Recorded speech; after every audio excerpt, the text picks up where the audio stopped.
கரூர் விவகாரத்தில் திட்டமிட்டே 41 பேரை பலி கொடுத்தவர் தாவேக்கு தலைவர் விஜய் என அமைச்சர் எம்.ஆர்.கே. பன்னீர்செல்வம் குற்றம் சாட்டியுள்ளார். கடலூர் தேவனாம்பட்டினத்தில் மறுசீரமைப்பு பணிகளை தொடங்கி வைத்த பின்னர் செய்தியாளர்களிடம் பேசிய அவர், உரம் பதுக்கல் குறித்து புகார் தெரிவித்தால் கடும் நடவடிக்கை எடுக்கப்படும் என்றார்.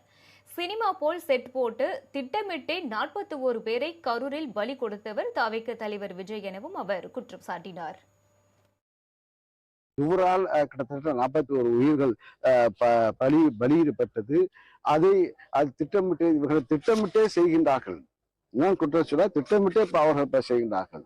கும்பல் வர வேண்டும், கும்பல் கூட வேண்டும், எப்படி சினிமா ஷூட்டிங் எப்படி செய்கின்றார்கள், எப்படி நடவடிக்கை எடுக்கிறார்கள் என்பது அவங்களுக்கு தெரிந்த கலை. அவர்கள் தெரிந்த கலை. ஒரு செட்டிங், இது ஒரு செட்டிங் பண்ண போல இந்த நிகழ்வு இருக்கிறது. இதுக்கு சிபிஐ அறிகிறார்கள். இந்த காவல்துறை செஞ்சா போனா சிபிஐ வச்சு வேணும் என்று கேட்டிருக்கிறார்கள். ஆக நடவடிக்கை எடுப்பார்கள்.